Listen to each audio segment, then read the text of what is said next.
essa onda e aproveitaram essa oportunidade, geralmente fazem o seu milhão. Eu posso dar aqui alguns exemplos, eu vou direcionar para você. Bitcoin, por exemplo. Sim. Você tem falado muito sobre esse assunto. Né? Inclusive, o Bruno prometeu que vai doar um Bitcoin para cada um. Um Bitcoin para cada um. Por favor. Obrigado, Bruno. Parabéns. Querendo minha câmera, né? Eu vi pro podcast que me falaram isso. A assessoria falou, o Bruno Perini vai doar um Bitcoin. Um para cada um. Uma só. Mais um para cada um. Bruno, para cada um. Deus te pague aí, cara. Deus te pague. Ele tem várias, né? Então, ele tem sobrando, poxa. Que custa? Comprou lá quando custava $10, né? Poxa. Mas então, Perini, conta para nós aí. A Bitcoin é um exemplo. A gente vai dar outros exemplos aqui, mas vamos começar contigo falando o que foi, né? Obviamente hoje, se eu não me engano, tá uns $60 mil. $60 mil uma Bitcoin. 320 mil reais por aí.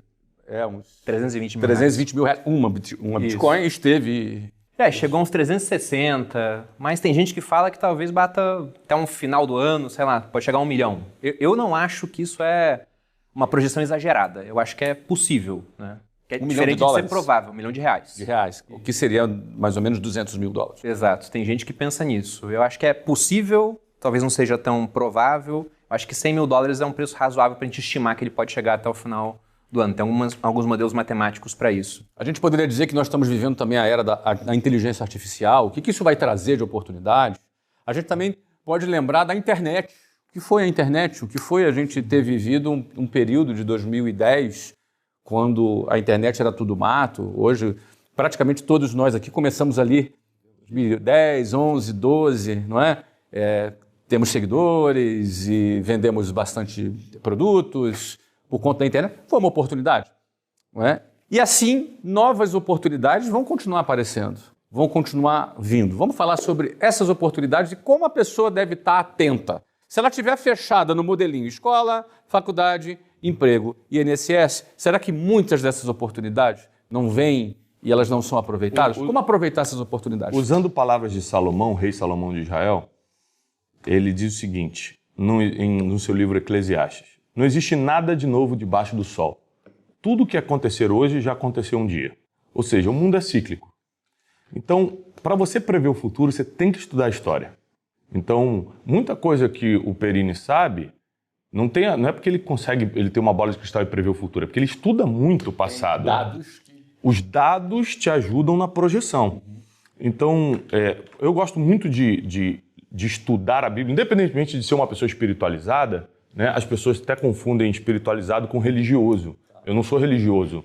Ou seja, eu não sigo nenhum dogma de religião. Eu não estou, se eu não fui domingo na igreja, já era, fui para o inferno. Eu não acredito no que o homem está falando, seja padre, pastor ou rabino. Eu acredito só no que está escrito. Ou seja, eu sou um cara espiritualizado, eu acredito numa base milenar, mas não sou religioso. Por que eu estou explicando isso? Porque o segredo para você prever, entre aspas, o futuro, né, que a previsão mesmo é impossível, mas para você entender um pouco do futuro, são duas coisas. Estudar o passado e ter fé. Ou seja, você acreditar. O que é fé na definição bíblica? A certeza das coisas que se esperam. Está escrito assim. Ou seja, se eu tenho certeza, né, que eu estou esperando o Bitcoin bater 1 milhão, por que eu não invisto se eu tenho certeza? Se eu não invisto é porque, na verdade, não é certeza ainda. Eu só acho. Então, fé não é achar. Fé não é pensamento positivo. Vai dar certo, vai dar certo. Isso é pensamento positivo. Também é bom, mas não é fé. Fé é ter certeza das coisas. Então, eu sempre tive certeza que, de alguma forma, eu seria relevante. De alguma forma, eu ajudaria as pessoas. Então, a melhor forma de aproveitar as oportunidades é estudando história e tendo fé. Porque eu vou entender que o mundo é cíclico, não existe negócio de fim do mundo, no sentido de, quem estava em 2008, na crise de 2008, falou, acabou, o mercado imobiliário nunca mais vai se levantar. Em 2010 estava a festa de novo. Ou seja, não existe o fim do mundo para os negócios, só se o mundo acabar literalmente. Então sempre tem um novo começo. Isso tem a ver com estudar a história para entender o mundo cíclico e tem a ver com fé, acreditar que para você vai dar certo da próxima vez. Eu acho que está falando... Desculpa, só para concluir aqui, eu vou para você aqui, Perini. O que você está falando também alimenta a esperança de quem perdeu um bonde. Não é? Não comprei Bitcoin, acabou. Beleza, tá bom. Esse bonde você pode ter perdido. Mas tem muitos outros. Mas tem outros bondes, entendeu? Existem muitos outros bondes, muitas outras oportunidades. Isso também fortalece a esperança das pessoas. Isso que o Brunet falou de aprender com a história, na minha opinião, é vital. Tem uma frase de um Eu vou concordar absolutamente. Tem uma frase de um monarca espanhol, Afonso X, que ele dizia: queime lenha velha, beba vinho envelhecido, leia livros antigos, mantenha velhos amigos. Ou seja, ele gostava de tudo aquilo que tinha se provado no tempo. E ao estudar história, a gente vê em tudo que você falou que é uma certa constante, que é a questão de você mergulhar de cabeça nas revoluções tecnológicas. Todos nós aqui somos fruto de uma revolução tecnológica, redes sociais. Usamos a tecnologia, prosperamos. Com Bitcoin foi a mesma coisa. Eu mergulhei numa revolução tecnológica. Usei a tecnologia, prosperei. Com IA será a mesma coisa. O pessoal está preocupado em perder emprego para IA. Eu sei que você vai perder seu emprego para alguém que usa muito bem a IA. Exato. Esse cara vai prosperar. Ele vai ter mais produtividade, vai conseguir fazer mais do que outras pessoas. E essa sequência a gente vê ao longo de toda a história. Nós temos uma certa sequência que é uma revolução tecnológica acontece, o pessoal que embarca ganha muito dinheiro, faz uma revolução financeira e depois quem tem muito dinheiro dita as normas culturais. Você volta para o Renascimento, foi exatamente assim. Estou lendo um livro agora sobre a história do risco, ele fala sobre o uso dos algarismos indo-arábicos. Teve um italiano chamado Fibonacci, foi lá no Oriente, aprendeu os algarismos, voltou, escreveu um livro matemático chamado Liber Abaci, o livro do ábaco. Os Medici, em Florença, olharam aquilo e falaram: meu Deus, é muito mais fácil fazer conta assim, para emprestar dinheiro e cobrar juros, do que usar o algarismo romano. Como é que você faz uma conta de 18 vezes 33 algarismo romano? Como é que é 18,5 algarismo romano? Não tem. Os caras começaram a usar a matemática nova, prosperaram pra caramba e depois fizeram o Renascimento. Ditaram que era cultura. Então, toda hora, a revolução tecnológica que acontece, a pessoa que está em casa, principalmente aquela que tem pouco a perder, como você tinha quando era jovem, tem que mergulhar de cabeça. Lá no Bitcoin lá atrás, eu digo até que eu pude fazer isso porque eu não tinha a reputação que eu tenho hoje. Era muito mais fácil para mim, que era desconhecido, do que para o Serbase, que era hiper conhecido com 10 livros publicados. Porque eu não sabia se ia dar certo. O Serbase tinha que olhar e falar: cara, eu até gosto, mas eu não posso apoiar publicamente isso, porque se não der certo vai arranhar minha imagem. Eu não tinha imagem. Então quem está em casa e é anônimo, não tem imagem, toda a revolução tecnológica mergulha de cabeça. Porque algumas podem não virar, mas aqui virar muda o cara de patamar. Só uma coisa que você falou que quem tem dinheiro dita as normas culturais. As normas culturais. Então, vou te provar isso biblicamente. A única função do dinheiro na Bíblia são duas. Uma, te posicionar na sociedade, e a segunda, para que você tenha voz. Essa é a função. Você não vai encontrar outra função do dinheiro na Bíblia. É te posicionar. Para quê? Para você ditar. Porque o dinheiro dita regras. Aqui vai ser assim. Por que vai ser assim? Porque eu sou o dono do lugar. Vai ter que ser assim. Então, te posiciona e te dá voz. Então, e para que você usa esse posicionamento, essa voz? Para fazer o bem, para socorrer os indefesos, os pobres. Provérbios diz que quem dá aos pobres empresta para Deus. A única forma bíblica de Deus ficar te devendo alguma coisa, que ele nunca deve nada ao ser humano, é você ajudar os pobres. Então, para que a gente prospera biblicamente? Primeiro, para socorrer a nossa família. A Bíblia diz que se a gente não faz primeiro para a nossa família, a gente negou a fé e é pior do que o infiel, está escrito. Então, não tem problema nenhum de você prosperar e dar a casa que a sua família merece, o carro que eles podem usar das viagens. Mas e depois disso? Porque o dinheiro já passou do limite do bem-estar da tua família. Aí a gente começa a usar esse posicionamento e a voz que o dinheiro dá para o bem comum. A gente começa a ditar regras que vai trazer um pouco mais de justiça para o mundo, de igualdade para as pessoas, que a gente não consegue mudar o mundo inteiro, mas das pessoas que estão à nossa volta, a gente não consegue ajudar um vizinho que está do nosso lado sem o gás e você tem dinheiro para 30 botijão de gás. Então, a gente começa a fazer o bem com aquilo e essa é a função bíblica do dinheiro. Deixa eu voltar num ponto ainda da busca do conhecimento, de estudar a história, né, vinculado a ajudar os mais pobres. Naquele caso, você perguntou no bloco anterior, o cara que trabalha todos os dias, 3 horas no trânsito para o trabalho, ganha 2 salários mínimos, imagina a ansiedade que está lá em casa pensando, tem que estudar história agora para aprender.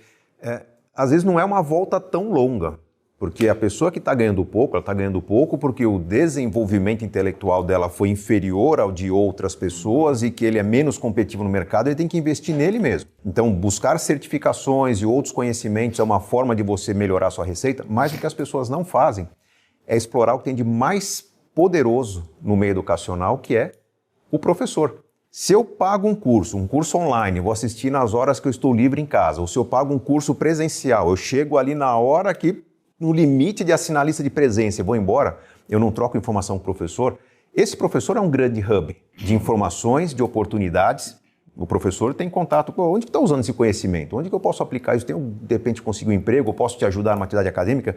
E se eu quero me aprofundar num assunto que eu estou aprendendo para melhorar minha carreira, o professor sabe quais são as fontes de outros dados, conhecimentos que eu posso abrir novas portas. Se eu demonstro ao educador o meu interesse em aprender, ele vai me ajudar o que da história que eu vou estudar para poder me aprofundar e conhecer essas novidades ou as novas frentes que muita gente vai perceber depois que, poxa, participar de uma tendência, não é todo mundo tá almoçando numa mesa como essa para discutir o que vem de novo no mercado, qual vai ser a nova moeda, qual vai ser o novo negócio. Mas no meio educacional, um professor, ele está conectado com mentes, com negócios, ele está sendo demandado, a ciência, a academia é provocada para provocar conhecimento e encontrar pessoas que possam participar. Então, o conhecimento, quando bem explorado, é uma forma interessante de você se aprofundar. Não é pagar o curso para assistir o curso simplesmente. É pagar o curso para explorar colegas de sala, explorar o professor online ou presencialmente, mas uma troca que vai valorizar aquele meu pequeno investimento e tornar aquilo muito maior do que um simples certificado, um diplominha no final. Faz uma diferença muito grande. E um clássico, que você falou de oportunidades, né?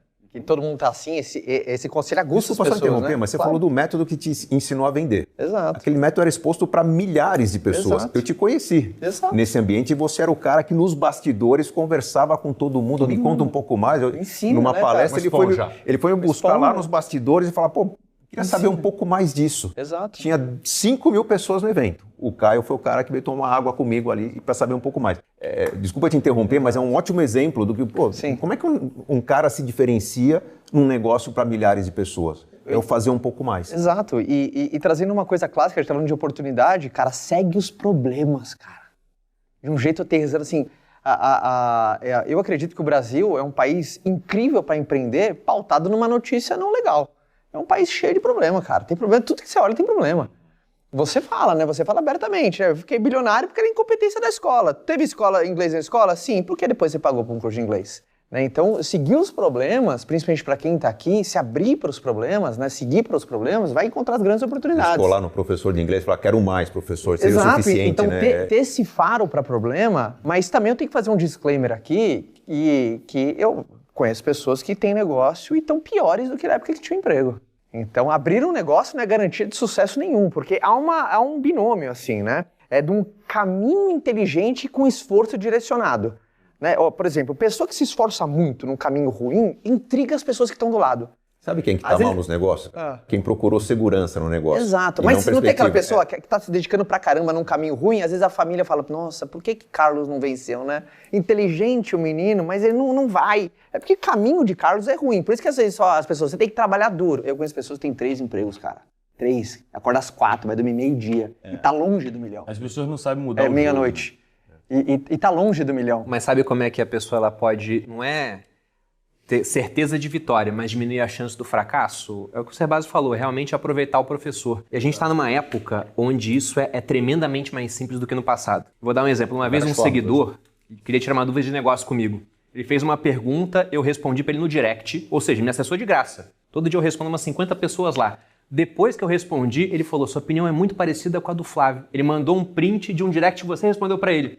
Eu falei, caramba, cara, olha só o que esse cara conseguiu. É a pergunta. Ele tirou a dúvida pro Flávio. Era bom de pergunta. Ganhou 2 vezes na loteria, esse cara não tá sabendo. Pois é, mas outro dia eu vi a Cris Junqueira, fundou o Nubank, uma das empresas mais valiosas do Brasil, e ela postou nos stories todos os directs respondidos. Eu falei, cara, ela é bilionária, entende pra caramba de negócio e respondeu um monte de gente. O cara pode ter uma vendinha na esquina na cidade do interior. Ele conseguiu tirar uma dúvida com a Cris Junqueira. Então, isso é uma oportunidade desse tempo. Dessa geração. Sucesso deixa rastro. Sucesso deixa rastro. Então você tem como até acessar essas pessoas de graça, e lógico, de maneira muito mais profunda, pagando alguma coisa. Mas hoje, por conta de escala, isso também é possível de uma maneira que não era lá atrás. Se pega lá nos anos idos 2000, eu quero aprender com o Flávio. Ele ia dar uma palestra num ambiente físico para pouca gente. Hoje ele consegue um curso online falar com gente pra caramba. Nas lives gratuitas, você, o Caio, né, o Joel, 10 mil pessoas na live. Então, são tempos muito bons para isso. Sabe aquele papo de coach, você é a média das 5 pessoas que anda? É verdade. Sim. As pessoas diminuem, né? Falando que é papo de coach, que sei o que, é porque elas nunca praticaram, porque se praticar... Isso é papo de mãe, toda mãe fala isso, filho, atenção com quem traz dentro de casa, com quem tu joga bola, com quem você trabalha. Eu comecei a andar com um grupo de pessoas de 5, 6 anos para cá, que eram pessoas muito bem-sucedidas. E aí um dia, conversando com uma dessas pessoas, eu comecei a reclamar o seguinte, cara, eu trabalho pra caramba, eu sou inteligente, eu tenho seguidor na internet, tenho tudo, mas não consigo aumentar meu faturamento. Aí o cara falou assim, rapaz, você tá parecendo um jogador de rugby que acorda às 5 horas da manhã todo dia pra treinar, faz tudo, só que é o seguinte, o rugby no Brasil paga 10 mil reais pro cara. E se você estivesse jogando golfe, que é a mesma disciplina, acordar às 5 da manhã, treinar, você estaria ganhando infinito, depende até dos patrocinadores, chegar a 100 mil dólares por dia. Ou seja, às vezes você tem que mudar o jogo, porque a disciplina é a mesma, o talento é o mesmo, você só tem que mudar o jogo. Exatamente. E aí quando o cara falou isso, mas eu estava na mesa certa, e na época eu não tinha dinheiro para entrar nessa mesa, mas vocês estão falando disso, mas eu mandava direct para as pessoas, eu conheci o Flávio como? Eu mandei um direct pro Flávio. Hoje a gente é sócio em negócio. Você conheceu o Thiago assim também em Portugal, o Nigro eu conheci por direct. E aí, você tá em Portugal? Eu também tô. Cara, hoje eu faço negócio com todos eles. E negócios milionários, a gente já ganhou muito dinheiro junto. Então, assim, mas eu ficava tentando entender as coisas. Então, o que eu fazia? Eu servia. Eu não tinha dinheiro para pagar a mentoria, mas eu estava à disposição. Se precisar de motorista, eu te busco. Se precisar que eu limpe aqui a mesa para você, eu limpo. Eu dava um jeito só para aprender, para trocar por conhecimento. Então, as pessoas parecem que não entendem que se andarem com pessoas que entendem da área que você quer, por exemplo, você está com um problema emocional, anda com pessoas equilibradas emocionalmente que entendem disso. Que com o tempo, tudo é tempo, nada é de um dia para o outro, com os processos, você vai melhorar emocionalmente. Além, claro, de terapia, ler livros sobre o assunto, etc. Isso vale para a família, vale para a criação de filhos, vale para dinheiro, vale para qualquer coisa, para negócios. Vale a pena você mudar de mesa, você mudar de... Eu sei que é repetitivo, que as pessoas já falam muito isso, mas é que é verdade. A gente bate na tecla porque a gente quer ver você vencer. E foi isso que mudou minha cabeça dos milhares para os milhões, foi andar com pessoas que me ensinaram através de convivência, não tem aula. Ela te deu uma aula, ela sentou os 5 pontos do milhão. Não, não é isso. É na convivência que percebe comportamento, forma de pensar, o que a pessoa não gasta, o que a pessoa gasta. E aí você começa a entender, por isso. Uma coisa que eu aprendi com o Flávio é, tudo que era muito importante, ele tendo bilhões, tendo não sei quantos mil funcionários, ele mesmo fazia. Eu não era assim. Eu gostava de dar ordem para os outros. Eu falei, isso aqui eu já tenho que mudar. Então ele nunca parou para me ensinar, Thiago, você precisa, você mesmo resolver aquilo que é importante. Não. Ele nunca falou isso para mim. Eu só olhando, caramba, o Flávio que vai treinar essa equipe aqui? Então eu que tenho que treinar também a minha. Então eu fui entendendo, convivendo. Ou seja, uma das formas de se obter sabedoria, segundo Salomão, é através da observação. E quem é mau observador acaba não prosperando. Mas as pessoas têm que entender também que é uma coisa que seria um desperdício, assim. Albert Einstein tem uma expressão que eu acho muito inteligente. O maior conceito de insanidade é você fazer as mesmas coisas para resultado diferente. Para ele, esse é o conceito de insanidade. É você fazer exatamente a mesma coisa, o mesmo teste, esperando um resultado diferente. Tem pessoas que, por exemplo, perceberam que o resultado estão sendo os mesmos, mas não mudam os testes. Lembra que eu falei que existe aquela pessoa que se esforça muito num caminho ruim, existe aquela pessoa que se esforça num caminho mais ou menos, ela não cresce na velocidade que ela quer, mas ela acontece. E tem aquela pessoa que está num caminho incrível e se dedica, até intriga quem está do lado. É meio que modelo de negócio. Pessoa boa no modelo de negócio ruim, sente que está enxugando gelo. Pessoa mais ou menos no modelo de negócio muito bom, intriga quem está do lado. Fala assim, cara, como é que o Zé chegou, hein, cara? Como esse cara está tão longe, né? Porque ele está num modelo incrível e fez força. Então, acho que muito da pergunta para as pessoas, eu acho que é uma combinação. Se é a pessoa certa, porque a parte de comportamento na mente milionária vai dizer muito. Tem muita gente que está no mesmo caminho. Por exemplo, tem gente que reclama de setores, mas o coleguinha está faturando 30, 40 vezes a mais, cara. Meu setor está ruim. Tem alguém vencendo? Então o problema é do cozinheiro, não é do fogão. Eu sempre sou um cara assim. Se dentro do setor que eu estou operando tem alguém vencendo horrores, o problema é do cozinheiro, não do fogão.